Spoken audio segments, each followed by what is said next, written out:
अस्सलामुअलैकुम। तो आज का हमारा टॉपिक है केमिस्ट्री का दूसरा टॉपिक है चैप्टर नंबर 1 का, जो कि है बेसिक कॉन्सेप्ट। दूसरा टॉपिक है हमारा एविडेंस ऑफ एन एटम। ठीक है, यानी अब हम बात तो करते हैं कि हाँ भाई एटम है, एटम का इतना साइज़ है भाई, एटम एक स्मॉलेस्ट पार्टिकल है। ठीक है, ये क्या कहते हैं इसको, केमिकल रिएक्शंस के अंदर हिस्सा लेता है। लेकिन हमारे पास एविडेंस क्या है कि एटम वाकई है। हमारे पास सबूत क्या, अदालत सबूत मांगती है ना, सबूत क्या हमारे पास कि एटम है। ठीक है, तो वो हम पढ़ेंगे इस टॉपिक में। ठीक है, तो सबसे पहली बात उन्होंने लिखी है, it is impossible to see an atom. It is impossible to see an atom, कि हम एटम को नहीं देख सकते विद नेक्ड आई, आँख के साथ नहीं देख सकते हम। क्यों नहीं देख सकते? क्योंकि एटम का साइज़ बहुत ज़्यादा स्मॉल है, बहुत ही ज़्यादा स्मॉल है।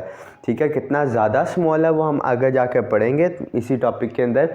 लेकिन एटम का साइज़ बहुत ही ज़्यादा स्मॉल है। और इसके अलावा एक और रीज़न है जो उन्होंने बुक के अंदर लिखी हुई है, वो ये कहते हैं कि जो विजिबल लाइट की वेवलेंथ है, विजिबल लाइट उसकी वेवलेंथ है, उससे एटम का साइज़ छोटा है।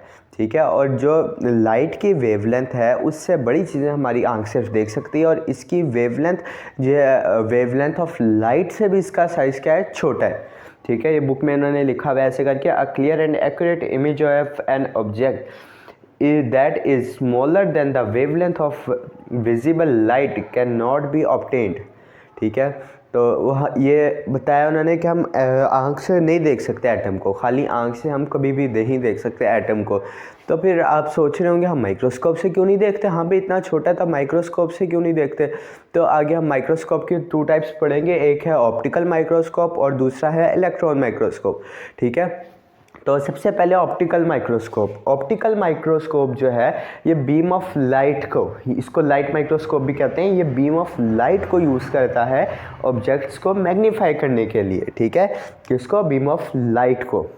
तो ये जो है, ये सबसे ज़्यादा स्मॉल ऑब्जेक्ट जो देख सकता है उसका साइज़ है 500 नैनोमीटर, यानी कि 500 नैनोमीटर छोटे ऑब्जेक्ट को ऑप्टिकल माइक्रोस्कोप देख सकता है, लेकिन इससे ज़्यादा छोटे को नहीं देख सकता। लेकिन एटम का साइज़ इससे भी बहुत ज़्यादा छोटा है, इसलिए हम ऑप्टिकल माइक्रोस्कोप से इसको बिल्कुल नहीं देख सकते। वही उन्होंने लिखा हुआ है, वो कह रहे it can measure the size of about 500 nanometre. It uses beam of light to magnify things, we can not see atom with it. यानी ऑप्टिकल माइक्रोस्कोप से भी नहीं देख सकते।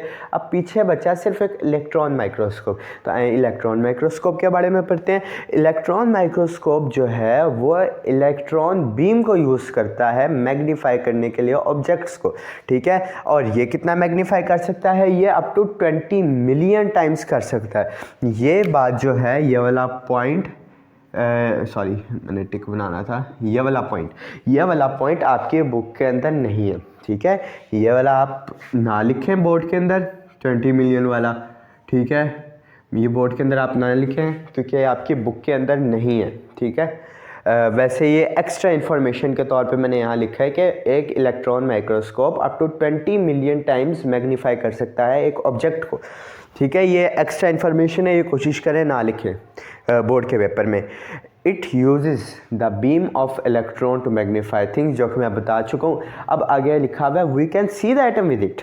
ठीक है, we can see atoms with it and that is the evidence that atom exist. और यही ये सबूत है कि एटम्स होते हैं, क्योंकि उसका हमने सबूत हासिल किया किससे? इलेक्ट्रॉन माइक्रोस्कोप से। ठीक है, अब इलेक्ट्रॉन माइक्रोस्कोप से कैसे किया वो हम आगे पढ़ते हैं। तो सबसे पहले इसके लिए उन्होंने किया एक एक्सपेरिमेंट। ठीक है, एक्सपेरिमेंट क्या किया?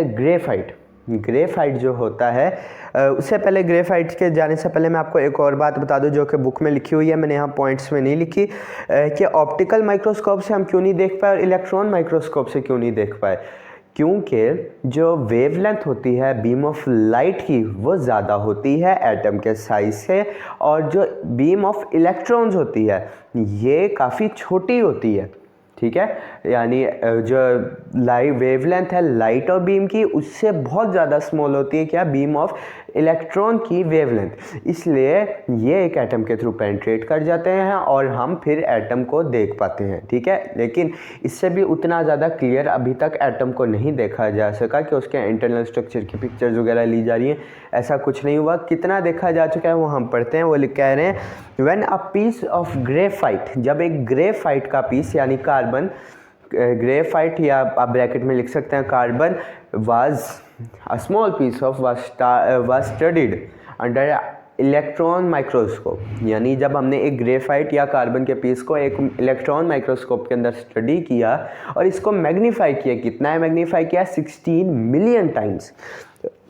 अब सॉरी मैंने गलत बोल दिया, 15 मिलियन टाइम्स था, 16 बोल दिया, 15 मिलियन टाइम्स जब हमने उस ग्रेफाइट या कार्बन के टुकड़े को मैग्नीफाई किया तो हमने क्या देखा, हमने देखे ब्राइट और डार्क लाइंस, ठीक है, ब्राइट और डार्क बैंड्स। किस तरह के, ये जैसे मैंने पिक्चर बनाई है, थोड़ी सी गंदी बनी है, बुक में आपकी अच्छी काफ़ी पिक्चर है, मेरी ड्राइंग बिल्कुल अच्छी नहीं है। कुछ इस तरह की कुछ थोड़ी बहुत मिलती जुलती पिक्चर आपकी बुक में भी है। वो दो इस तरह के उन्होंने देखे बैंड्स इलेक्ट्रॉन माइक्रोस्कोप के अंदर, ठीक है, दो किस्म के बैंड्स, ब्राइट और डार्क बैंड्स देखे। अब ब्राइट डार्क बैंड्स जो थे वो थे हमारे पास एटम्स ऑफ कार्बन, और जो डार्क बैंड्स थे वो थे spaces between atoms of carbon, ठीक है। अब यहाँ पर एक और सवाल उठता है कि अगर हम इलेक्ट्रॉन माइक्रोस्कोप से, जो आप मेरे से करेंगे, क्योंकि बुक में उन्होंने 20 मिलियन लिखा नहीं हुआ, आप मेरे से करेंगे कि 20 मिलियन टाइम अगर कर सकते हैं तो हम 15 मिलियन से आगे 20 मिलियन तक क्यों नहीं गए, 20 मिलियन तक जाके शायद हम उसके अंदर एटम्स को भी देख पाते। लेकिन जो 15 मिलियन टाइम से जब ज़्यादा ऊपर गए तो उसका साइज़ बहुत ही ज़्यादा ब्लर हो गया कि अब उसके अंदर हमें कुछ समझ नहीं आ रही कि क्या है, ठीक है। जब एक्सपेरिमेंट किया गया तो जब 15 मिलियन टाइम से ऊपर गया तो वो इतना ज़्यादा ब्लर हो गया कि उनको कुछ भी नज़र नहीं आया। इस वजह से उन्होंने 15 मिलियन टाइम वाली ऑब्जर्वेशन को देखा और उसको आगे पास ऑन किया, ठीक है। तो ये हो गया हमारा इलेक्ट्रॉन माइक्रोस्कोप का भी, यानी एविडेंस ऑफ एटम हमारे पास ये है कि हमने इलेक्ट्रॉन माइक्रोस्कोप की मदद से ग्रेफाइट के अंदर एटम्स को देखा। ये है एविडेंस ऑफ एन एटम। अब इसका आगे आ जाता है एक छोटा सा पॉइंट है साइज ऑफ एन एटम, यानी एटम का साइज क्या है, ठीक है। अब आप सोचेंगे एटम का साइज अगर हम देख नहीं पाए तो हमने साइज कैसे मेजर कर लिया और इतना छोटा कैसे किया, तो ये हमने किया एक्सरेज की मदद से, ठीक है। एक्सरेज जब इन्वेंट हुई उसके बाद 20वीं सेंचुरी में एक्सरेज को यूज़ करते हुए हमने वर्क किया किसके ऊपर, एटम्स के ऊपर, ठीक है। और उसके बाद हमें कुछ रिजल्ट्स मिले, कुछ बातें हमें पता चली। क्या बातें पता चली, हमारे एटम का डायामीटर कितना है, हमारे एटम का साइज कितना है, ठीक है। एटम का जो डायामीटर है वो है 2.0 मल्टीप्लाई बाय 10⁻⁻10 मीटर, ठीक है।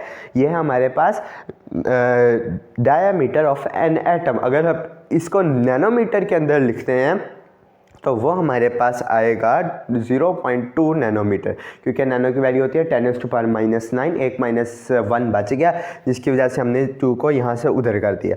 अब यहाँ पर एक और यूनिट भी होता है इसका, जो कि आप लोगों की बुक में नहीं लिखा गया, जिसको हम कहते हैं एम मीटर, ठीक है। M1A इज इक्वल किसके होता है, 10⁻⁻10 के, ठीक है। ये भी एक्स्ट्रा इन्फॉर्मेशन है, ये बुक के अंदर नहीं है, ठीक है।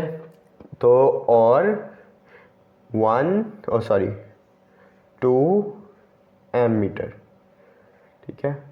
1 एम इज इक्वल टू होता है किसके, 10⁻⁻10 के। और एक यूनिट इसका ये भी है, ये एक्स्ट्रा इन्फॉर्मेशन है, ये बुक के अंदर नहीं है, तो इसको भले ना याद रखें, इसको भूल जाए। तो आगे चलते हैं, वो क्या बता रहे हैं कि मास ऑफ एन एटम कितना है, मास ऑफ एन एटम कितना है, 10⁻⁻27 से लेके 10⁻⁻25 किलोग्राम तक, ठीक है। अब आप सोचेंगे 10⁻⁻25 क्यों नहीं लिखा पहले, क्योंकि 25 छोटा है 27 बड़ा है, तो ऐसा नहीं है। माइनस की वैल्यू के अंदर चेंज होते हैं, जितनी बड़ी वैल्यू होती है वो उतना ही छोटी क्वांटिटी होती है, यानी -27 छोटा है इसलिए उसको पहले लिखा, और -25 बड़ा है इसलिए उसको बाद में लिखा। -10⁻⁻27 से लेके 10⁻⁻25 किलोग्राम तक होती है एटम का वेट, जो एवरेज वेट हमने मेजर किया है। अब उसके बाद वो बता रहे हैं कि हम जो मास ऑफ एन एटम है उसके लिए एक यूनिट यूज़ करते हैं जिसका नाम है AMU, एटॉमिक मास यूनिट, ये भी हम 9th में पढ़ चुके हैं, काफ़ी इतना ज़्यादा खैर ब्रीफ यूनिट नहीं था, ब्रीफली नहीं बताया गया था, आगे फर्दर आप पढ़ेंगे इसके बारे में ब्रीफली। 1 एटॉमिक मास यूनिट, ठीक है। एटॉमिक मास यूनिट हम यूज़ करते हैं मास ऑफ एन एटम के लिए, और 180 AMU की वैल्यू क्या है वो हमें पता है, हमने पहले भी पढ़ी थी, वो है 1.661 multiply by 10⁻20 - 27 kilogram is equal to 1 AMU। ये थी 1 AMU की वैल्यू, ठीक है। तो ये आपका कंप्लीट हो गया। और एक छोटी सी बात उसने बुक के अंदर और लिखी हुई है, वो कहते हैं कि मैंने यहाँ पे सिर्फ छोटा सा पॉइंट लिखा है, उससे पहले उसने थोड़ा सा इसको एक्सप्लेन किया।